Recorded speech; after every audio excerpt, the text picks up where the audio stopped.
Saya bilang kalau negara ini khilafah, negara ini syariah, Batak merdeka. Makanya jangan heran besok Jenderal Batak banyak datang situ. Saya bilang kita merdeka saja karena kita nggak pernah dijajah. Batak tidak pernah dijajah Belanda. Dia memang masuk tapi belum dijajah. Buktinya apa? Budaya Batak tetap dipertahankan. Tidak ada budaya Belanda sama. Sumbernya semua dari Tuhan. Dan makanya ideologi yang berasal dari Tuhan itu diterjemahkan oleh manusia-manusia. Mengarang sendiri dia, menjabarkan, beranak pinak. Malah coba lihat ya, kita ini sekarang dikontrol, dikendalikan oleh orang yang sudah mati. Dan ketika kita bicara Bhinneka Tunggal Ika, semua anak bangsa, kalau dia wanita, dia saudara saya, saudari saya. Kalau dia laki-laki, saudara saya. Bukan kafir mengkafirkan, mayoritas minoritas. Emangnya Tuhan tanya mayoritas minoritas? Nggak ada, sama kita. Kerangka landasan pemikiran apa? Cara memahami kita hidup, di mana kita hidup. Kita hidup di bumi Indonesia, bukan hidup di Timur Tengah. Itulah salahnya kadrun-kadrun ini. Tapi lucu, kemarin saya dengar sedikit kan itu si Refli Harun katanya ngomong, wah orang Cina tidak beragama. Waduh, gawat juga Bapak ini. Tapi lihat, ada nggak keadilan sosial? Makanya rakyat bertanya-tanya, kapan keadilan itu tiba di bumi pertiwi ini? Kapan? Bahkan rakyat bilang keadilan itu hanya kelompok tertentu saja. Hai, kemana aja? Kok sekarang baru komen? Macam mana bos-bos kita ini? Gaspol, gubrak, oh lala bebe.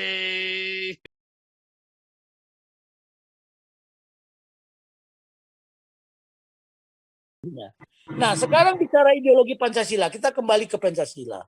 Ini ada dua kaitannya, konsep Pancasila itu sebagai ideologi, kemudian konsep Pancasila sebagai dasar negara.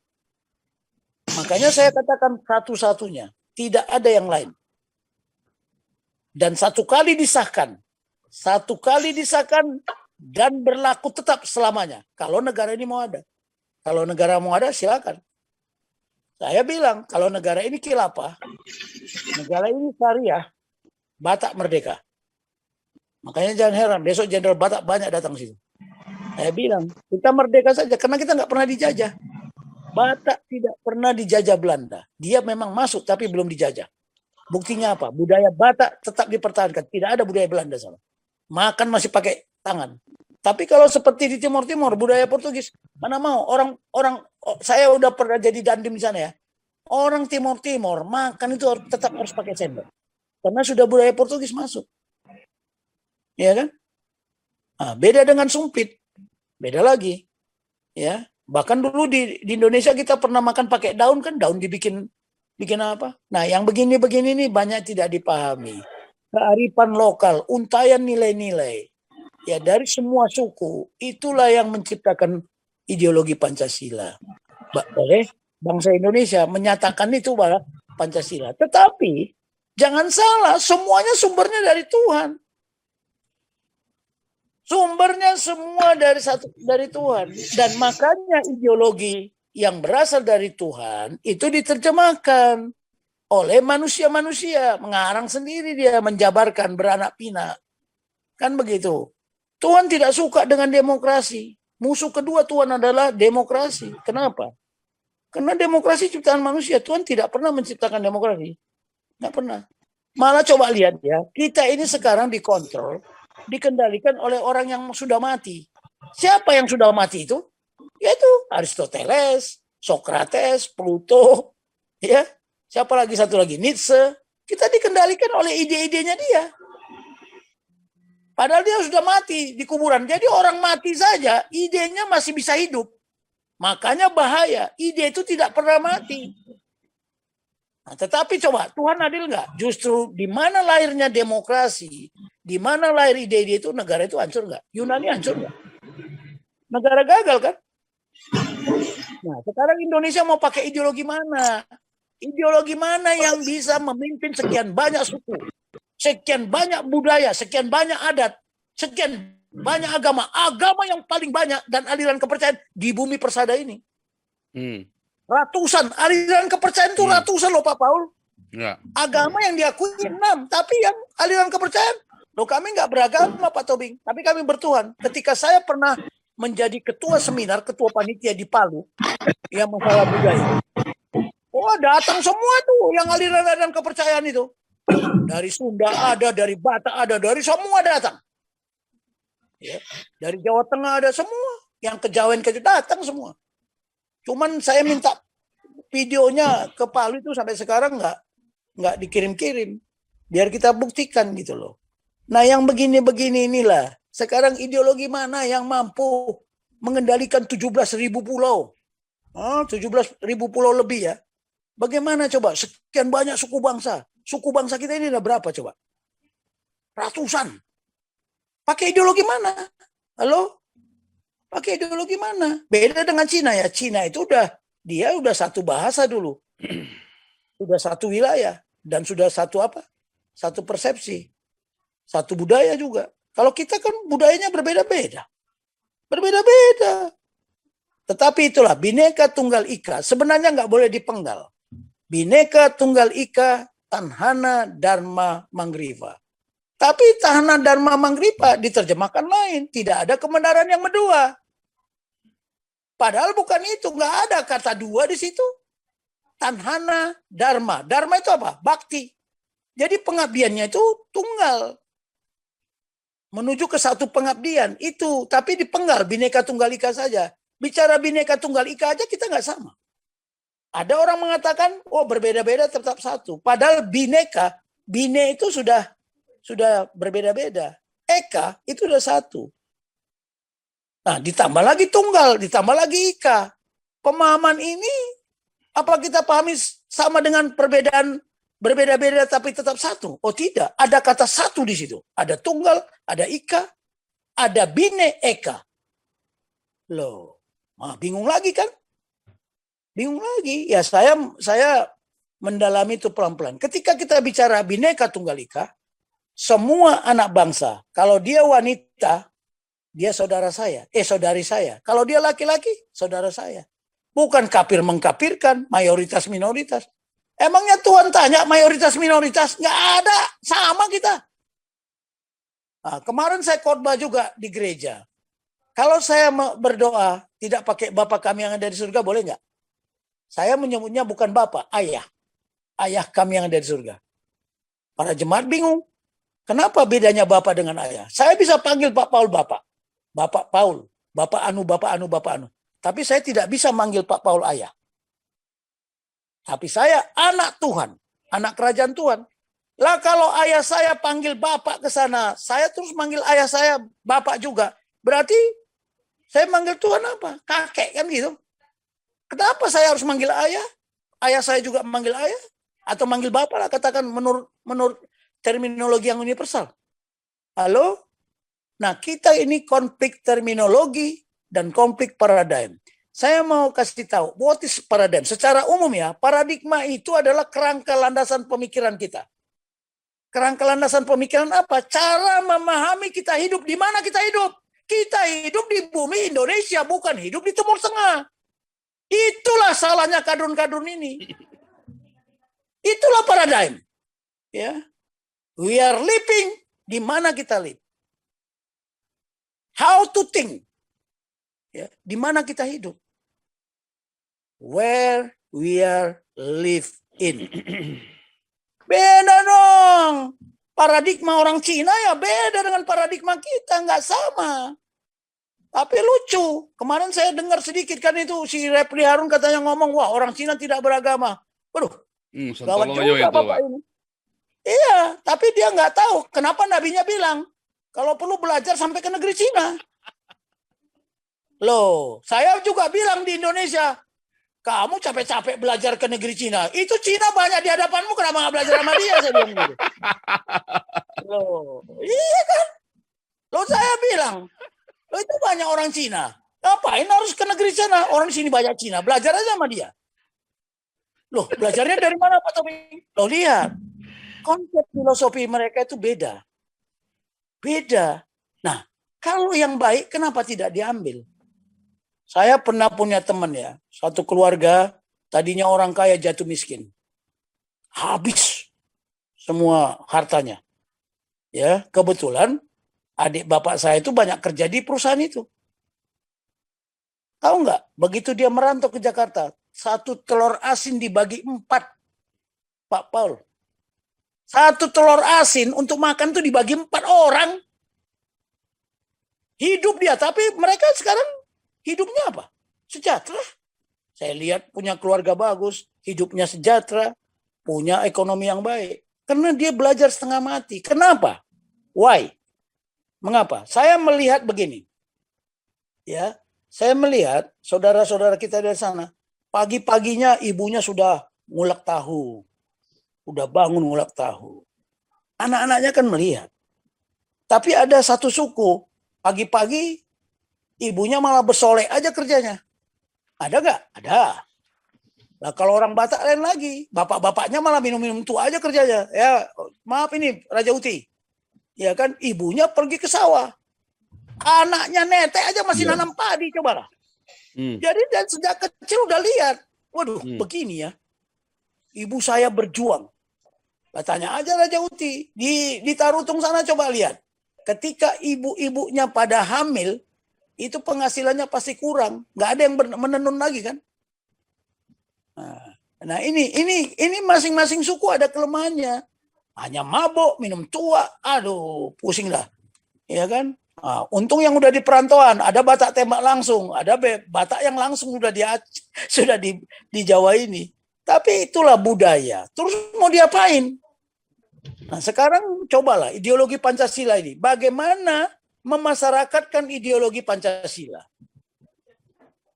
Ya kan? Bagaimana ideologi Pancasila dimasyarakatkan? Saya setuju kata Bu Linda. Tapi bagaimana dilogoskan, itu yang paling penting. Itu yang penting dilogoskan. Saya dulu udah pernah ceritakan. Ketika saya ngajar ke Seskote ini, dapat honor 7 juta. Saya bawa perwira 3. Saya bawa supir sama Barko ya, yang mengurus komputer saya. Saya kasih perwira saya. Nih, dia Gatot. Kita tadi terima 7 juta. Waktu tanda tangan juga saya nggak terima. Langsung aja amplopnya. Kasihkan sama perwira saya. Begitu di luar, kita mau pulang. Tot, kau bagi yang adil. Itu Pancasila. Saya mau lihat. Perwira saya ini bisa membagi adil nggak? Loh, kenapa kamu ngambil sedikit, Tot? Ya, yang capek kan Bapak. Oh, yang capek itu supir. Sama yang bikin naskah, yang ngetik, saya bilang. Dia bermalam-malam. Enggak, Bapak kan capek. Ya udah atur. Tapi tolong, supir aja perhatikan. Jadi 5 orang berangkat, ya bagi. Ya terserah dia baginya. Oh kami sedikit aja Pak. Kami kan hanya pendengar. Oh bagus. Kau Pancasila. Begitu dong. Tapi lihat, ada nggak keadilan sosial? Makanya rakyat bertanya-tanya. Kapan keadilan itu tiba di bumi pertiwi ini? Kapan? Bahkan rakyat bilang keadilan itu hanya kelompok tertentu saja yang merasa menikmati keadilan. Ya, kalau bawah itu rakyat itu kalau ditanya ada nggak keadilan? Nggak ada. Kapan keadilan itu? Mereka udah menanti-nantikan. Ya kalau kita urut dari nenek moyang kita, udah berapa abad mereka menantikan. Kapan keadilan itu ada? Kapan? Kapan keadilan sosial itu diwujudkan? Karena tidak mengerti. Yaitu tadi nanti di tulisan saya ini akan saya jelaskan.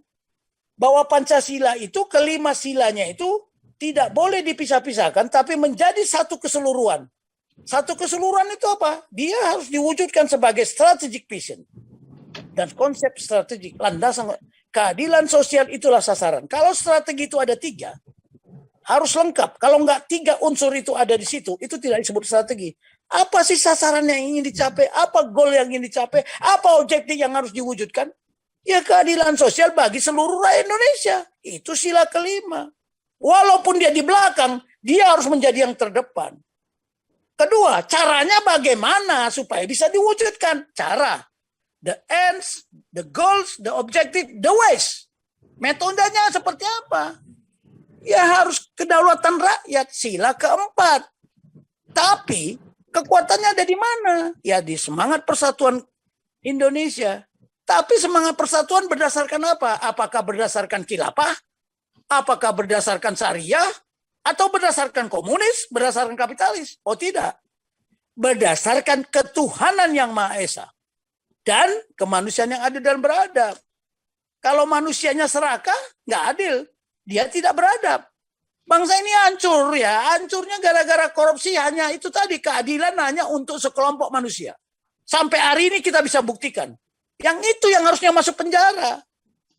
Dia koruptor, ya kalau kata si Cak Lontong itu, dia belum disebut koruptor karena belum ketangkap. Dia korupsi, tapi kalau sudah ketangkap baru disebut koruptor. Kan begitu. Banyak sekarang yang korupsi nggak ketangkap. Banyak. Ya banyak. Makanya Ahok itu ribut aja mulutnya kan si Ahok itu. Kalau tidak ada pembuktian terbalik, tidak akan gunanya undang-undang itu. Kan begitu kata beliau. Ya kan? Nah, jadi apa mau kita bayangkan Pancasila ini seperti apa? Kata Sujiwo Teo lagi. Apa benar Pancasila itu ada? Nah, ini pertanyaan-pertanyaan yang harus kita jawab. Harus kita jawab. Buku kita ini coba menjawab ke semua pertanyaan itu. Bicara ketahanan nasional, paham nggak ketahanan nasional itu apa? Bicara wawasan kebangsaan, paham nggak wawasan kebangsaan itu apa? Nah yang begini-begini ini nggak dipahami. Agama, oke lah. Kemarin Jenderal Dudung bilang semua agama benar di mata Tuhan, sudah teriak-teriak semua. Teriak-teriak semua kan. Nah, Dudung dimarahi. Oh agama itu tidak semua benar di mata Tuhan. Loh, kan lucu. Tapi kalau diterjemahkan terminologinya, agama itu apa? Tidak kacau. Tidak, agama kacau. Tidak keributan. Benarlah di mata Tuhan. Oh Tuhan benar dong semuanya. Ya kan? Semua agama mengajarkan tidak kacau kok. Tapi kok ada agama yang bikin kacau? Satu bilang Tuhan hukum Taurat. Sekarang agama mana sih tidak bersumber kepada hukum Taurat? Jangan membunuh itu perintah siapa? Tuhan bilang jangan membunuh, sebelah tidak. Bunuh. Waduh. Ini gimana? Manusia atau setan ini orang ini? Hanya yang membunuh itu kan setan semua. Bunuh kafir, bunuh semua pendeta yang menyebut nama Tuhan yang Allah. Loh, satu kok mengajarkan bunuh, satu melarang supaya jangan membunuh. Tapi bukan manusia yang melarang membunuh, Tuhan yang melarang jangan membunuh. Ya, jangan bersaksi dusta. Jangan macam-macam itu loh. Walaupun si Yakub pernah berdusta, pernah menipu, diampuni Tuhan. Karena Tuhan memang Maha Pengampun, pengasih dan penyayang. Orang Adam aja melanggar masih diampuni, masih dikasih pakaian, masih dikasih baju, masih diberi kesempatan untuk hidup. Ya jadi begini-begini ini kita harus mengupas Pancasila. Dulu kalau nggak salah waktu saya mengupas Pancasila di awalnya, mungkin Pak Paul juga pernah dengar kan. Wah ini Pak Tobing ini mau mengkristenkan ya? Wah siapa yang mau mengkristenkan? Nah kemarin saya khotbah di gereja pada bingung semua. Ada agama Kristen. Kalau ada agama Kristen apa artinya agama? Tidak kacau. Tidak kacau Kristen. Padahal Kristen kacau saya bilang. Nah, buktinya kacau. Nonton aja di YouTube itu. Pada kacau nggak kita? Jadi saya ngomong itu kontekstual. Lalu bukti kok ngapain kalau ngomong tidak ada fakta. Ya itu kayak Bu Supiatul itu loh. Ngomong pakai data, pakai fakta. Jangan ngomong pakai asumsi. Oh repot lah dunia ini kalau pakai asumsi. Ya fakta. Kita lihat indikasi. Jadi tadi ada ibu mengatakan, wah ini bakal terjadi disintegrasi. Iya, indikasinya udah jelas. Ada 8 kemungkinan membuat negara ini chaos. Tapi diawali dari mana? Dari ideologi. Ada yang sadar nggak kalau Papua merdeka? Ada yang sadar nggak gara-gara Maluku merdeka? Semua disebabkan apa? Ideologi kan? Ideologi. What does it mean? Ideologi. What does ideologi really mean? Itu kata orang Inggris. Hati-hati loh ya. Hati-hati. Bhinneka Tunggal Ika Tanhana Dharma Manggripa. Bhinneka satu kesatuan, tunggal. Ya, Ika. Dan di situ ada 3 kata satu. Bayangkan. Tanhana Dharma Pengabdian. Satu pengabdian. Tidak ada. Jadi jangan diterjemahkan kebenaran tidak mendua. Akhirnya muncullah bahwa kebenaran tidak mendua. Ada 3, ada 4, ada 5. Mana kebenaran tunggal itu? Siapakah kebenaran itu? Akulah jalan kebenaran dan hidup. Cuman satu-satunya yang berani ngomong aku. Aku. I am who I am. Tidak ada Tuhan selain Yahweh. Tidak ada Elohim selain aku. Itu tertulis di kitab Yahya. Bukan Yahya, Yesaya. Saya lupa, saya nggak pendeta sih ya. Tapi di ayat berapa saya nggak tahu. Pokoknya pernah saya baca. Tetapi begini, jangankan Pancasila kita jabarkan. Jangankan amanat pembukaan kita jabarkan. Makanya ada komentar. Kapan sih Pancasila yang dilaksanakan secara murni dan konsekuen? Ini yang harus kita jawab. Bagaimana kita melaksanakan Pancasila secara murni? Terima kasih. Anda telah menyimak video ini sampai selesai. Silakan tuliskan masukan atau pengalaman Anda sesuai tema video yang kami sajikan. Kami berharap masukan Anda bisa memberi edukasi sebagai bahan pertimbangan untuk membangun pola pikir positif. Kepedulian Anda sangat bermanfaat membangun generasi dalam menyikapi narasi atau sumber berita. Terima kasih. Dan salam damai untuk Indonesia bersama Reaksi Nusantara.